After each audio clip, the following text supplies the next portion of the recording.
11 horas e 36 minutos. Sabino, a gente vem acompanhando há anos, muito tempo mesmo, um debate em Brasília sobre a legalização dos jogos de azar ou dos jogos de sorte. Estamos falando de bingo, de cassino, de jogo do bicho, as apostas que podem ser feitas, por exemplo, em corridas de cavalo e que hoje não é bem assim. Alguns lugares em específico podem realizar essa prática, né? A aposta em corrida de cavalo. Nem todos. Tudo isso está previsto em um projeto que tramita no Senado. E parece que há um acordo. Ontem a Comissão de Constituição e Justiça da Casa já aprovou o relatório do senador Irajá. E agora isso deve ser analisado pelo plenário do Senado em breve. Será que agora vai? Será que teremos esses cassinos que podem, e muito, alavancar o turismo? Cidades que são tradicionais por cassinos, Sabino, às vezes nem tem nada demais, só o cassino. E já é um boom econômico, todo mundo vai e passa semanas. Os gringos vêm, né, e passam semanas. No Uruguai, por exemplo, onde o cassino já é regulamentado, o hotel custa caro, tem restaurante, tem praia. Imagina aqui no Brasil, né, que nós temos cidades paradisíacas. Seria ótimo. Além disso, já que o governo busca aí novas fontes de renda, que os cassinos paguem impostos em vez de serem clandestinos, porque os cassinos existem já. Então, que seja legalizado, que paguem impostos e que, principalmente, ofereçam novos empregos aí no mercado. A gente precisa de emprego aqui no Brasil e precisa de dinheiro rodando. Então, por que não os cassinos? Eu ia acrescentar justamente isso, né, que é preciso também regulamentar, preciso estar no pé para saber exatamente como que vai funcionar a fiscalização desses cassinos, né? Saber quem pode, quem não pode, quanto paga, qual será o imposto. A gente precisa entender tudo isso, por isso vamos conversar agora com o senador pelo PSD de Tocantins, senador Irajá. Está conosco aqui na Rádio Bandeirantes. Tudo bem com o senhor, senador? Bom dia, seja bem-vindo ao Manhã Bandeirantes. Bom dia, Sabino. Bom dia, Pato. É um grande prazer senador. poder estar participando aqui da Rádio Bandeirantes. Relatório do senhor foi aprovado na CCJ. Queria saber agora quanto que deve chegar para o plenário, antes de tudo. Olha, Sabino, ontem foi uma discussão bastante extensa. Esse projeto chegou no Senado Federal já tem 1 ano e 2 meses, desde que foi aprovado lá na Câmara dos Deputados. Nós realizamos várias audiências públicas, tivemos várias sessões de debates e, finalmente, ontem nós conseguimos aprovar com 14 votos. Nós ainda não temos definido a data que será apreciado no plenário, porque isso, evidentemente, depende do presidente da nossa casa, o senador Rodrigo Pacheco. Nós deveremos nos reunir nos próximos dias para avaliar o momento para poder apresentar essa proposta no plenário. Quais são os pontos principais dessa proposta? Porque muitos ouvintes ficam divididos. Mandam aqui pra gente, senador, o seguinte: nossa, mas pode, por exemplo, acabar com uma família o jogo de azar. Outros olham por um lado de que pode movimentar muito a economia. É uma proposta polêmica, mas que agora parece que está tudo bem amarrado para que aconteça, né? Na verdade, as duas preocupações, elas são válidas.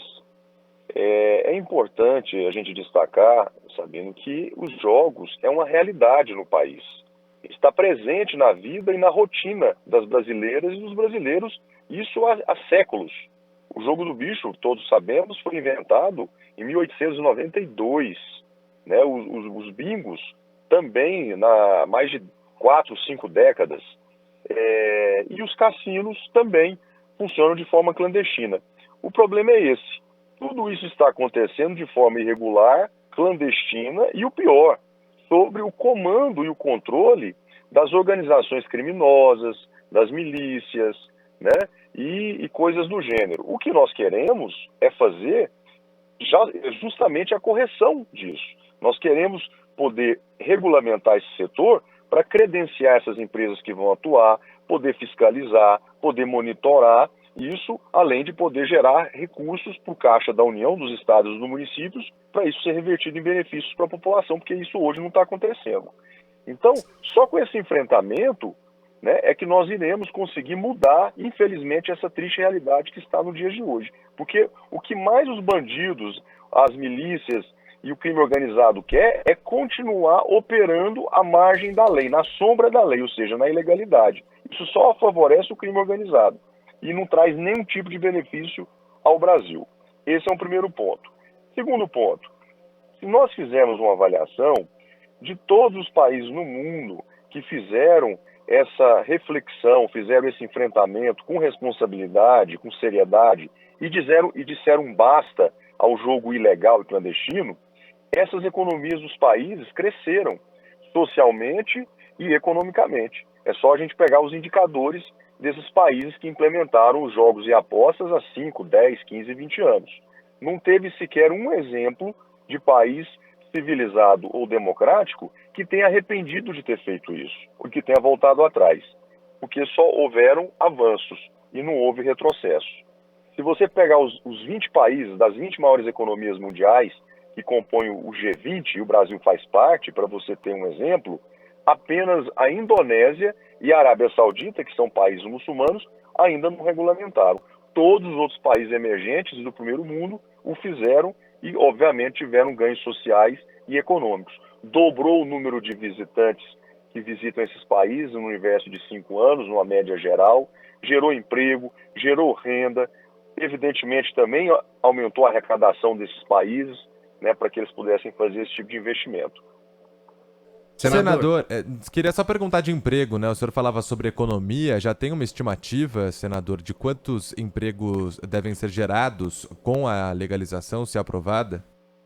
Sim, nós temos um estudo que foi muito bem fundamentado e que demonstra que essas modalidades de jogos que o projeto contempla, que é o bingo, é o cassino, os resorts integrados, o jogo do bicho, que já é uma realidade presente na cultura brasileira, vai movimentar algo em torno de 100 bilhões de reais em novos investimentos. Na geração de emprego, a nossa expectativa entre empregos diretos e indiretos, algo em torno de 1.200.000 novos empregos, fora o que já está sendo gerado hoje, né, que é uma outra realidade. E serão arrecadados em torno de 22 bilhões de reais em novos impostos, né, que infelizmente esses impostos hoje não estão sendo arrecadados no Brasil, estão sendo arrecadados lá fora no exterior, onde as empresas estão sediadas. Né? Hoje um adolescente, um adulto e um idoso, pelo celular ele joga bingo eletrônico, ele está participando de um cassino. E essas empresas que operam não estão estabelecidas no Brasil, estão no exterior. Portanto, os empregos estão ficando lá fora, os impostos estão ficando lá fora e o Brasil, infelizmente, fica fora desse circuito mundial. Senador, a gente já tem nessa proposta aí aprovada na Comissão de Constituição e Justiça alguma previsão de localização geográfica desses cassinos, por exemplo, só em cidades litorâneas, alguma coisa do tipo?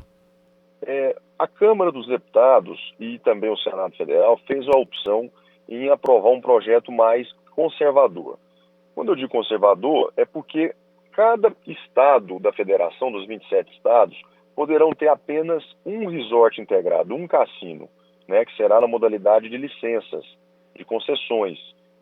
Só para dar um exemplo para o nosso ouvinte, é o mesmo caso dos aeroportos, que foram feitos concessões federais para empresas privadas.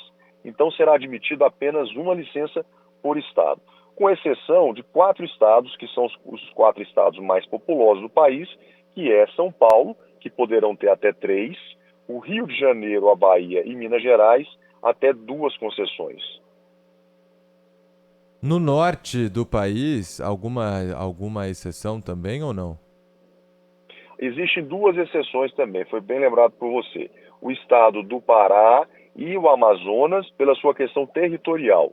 Lá também serão admitidos até 2 licenças.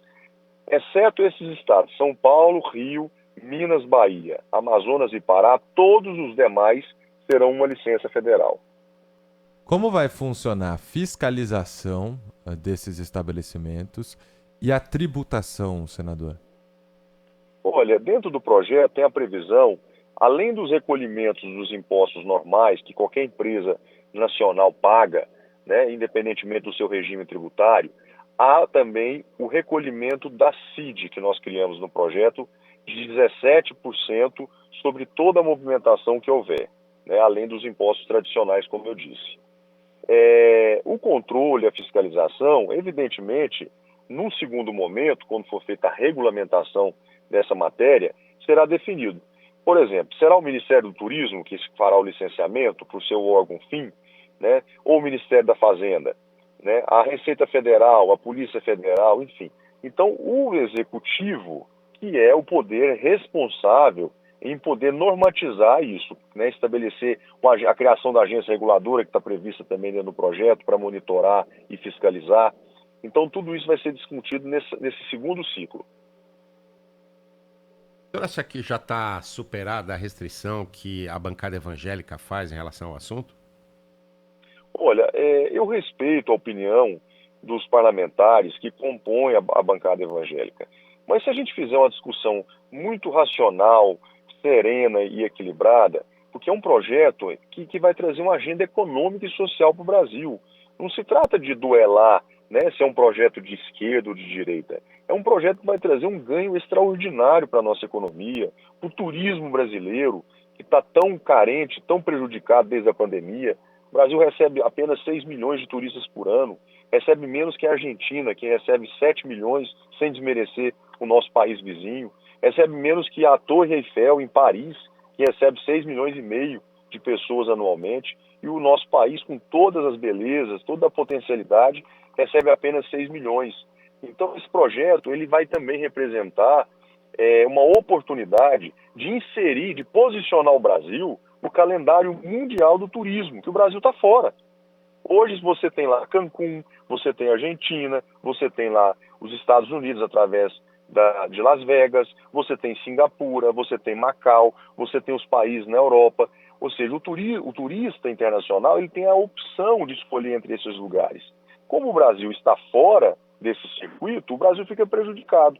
Por isso que nós temos ainda os indicadores, né, muito aquém do que o Brasil tem de potencial. Nós temos potencial aqui de dobrar o volume de turistas anualmente, sair de 6, que é hoje, para 12 milhões de pessoas, isso no universo aí curto de 5 anos. Então, esse ganho social e econômico, que eu acredito que será o convencimento que nós faremos aos parlamentares que ainda possuem algum tipo de resistência ou que estão em dúvida, para a gente aprovar no plenário, porque os ganhos serão muito maiores para o país do que qualquer diferença ideológica ou religiosa que possa existir. Senador, eu queria que o senhor falasse um pouco mais também sobre a regulamentação do jogo do bicho, que o senhor mesmo comentou, né, uma realidade já aqui do Brasil, principalmente no estado do Rio de Janeiro, onde está muito ligado ao crime. Como que funcionaria a regulamentação do jogo do bicho, do bingo e das apostas em corridas de cavalo? Então, o critério está sendo o mesmo. Eu vou te dar dois exemplos práticos. Fala-se muito na questão da preocupação com o vício ou o endividamento, que é uma preocupação pertinente e que nós tivemos todo um cuidado no projeto para tratar também desse tema. Está terminantemente proibido, e isso está expresso dentro do projeto, que essas empresas, seja de bingo, seja do jogo do bicho, seja de cassino, possam oferecer ao apostador a modalidade de financiamento ou de empréstimo. Não é permitido nem o uso do cartão de crédito, para você ter uma ideia. Apenas o pagamento via Pix ou via cartão de débito, justamente para coibir, para impedir que haja o endividamento dos apostadores, sejam brasileiras, sejam brasileiros. Outro ponto importante que nós também tivemos uma preocupação dentro do projeto, a parte que envolve a sonegação fiscal e a evasão de divisas, que é um ponto também muito delicado e que nós precisamos também ter muita atenção. Todo jogo, para você ter uma ideia, ele é feito de forma eletrônica. Então, um apostador vai chegar dentro de um bingo, ele não pode chegar lá com dinheiro em espécie ou com a mala de dinheiro, que como a gente está acostumado a ver em filmes em Hollywood, que ele vai lá e joga. Não, isso não é permitido. Você tem que abrir uma conta na sua pessoa física, no seu CPF, não pode nem ser na pessoa jurídica, e todas as apostas que você fizer e, eventualmente, os prêmios que você venha ganhar serão movimentadas dentro dessa conta digital eletrônica, né? E tudo isso é auditável, tudo isso é passível de fiscalização e controle pela Receita Federal, pela Polícia Federal e pelos órgãos de controle, justamente para não permitir que haja, né, sonegação fiscal, evasão de divisas e essa ideia, um certo até preconceito de que acham que algumas pessoas, poucas pessoas ainda acreditam que o jogo é tudo em espécie, tudo em dinheiro, né? E isso não é admitido em nenhuma hipótese dentro desse novo ambiente, desse marco regulatório legal que nós estamos apresentando ao país e aprovando, e que eu estou muito confiante na sua aprovação no Senado Federal. Sem data, então, para analisar no plenário. Não há ainda estabelecida essa data. Nós iremos reunir, eu reunirei com o senador Rodrigo Pacheco, nosso presidente da casa, o senador Davi Alcolumbre, que é o presidente da CCJ, para a gente poder avaliar e definir o melhor momento para avaliar isso dentro do plenário. Depois do recesso, então. Olha, eu acredito que até seja possível que seja antes do recesso. Nós não temos essa garantia, é bom que se diga, mas é possível que seja até antes do recesso. Senador Irajá, do PSD do Tocantins, obrigado pela participação, é relator do projeto de lei que legaliza os cassinos no Brasil. Um abraço para o senhor. Muito obrigado, viu, pela oportunidade também. Obrigado, senador.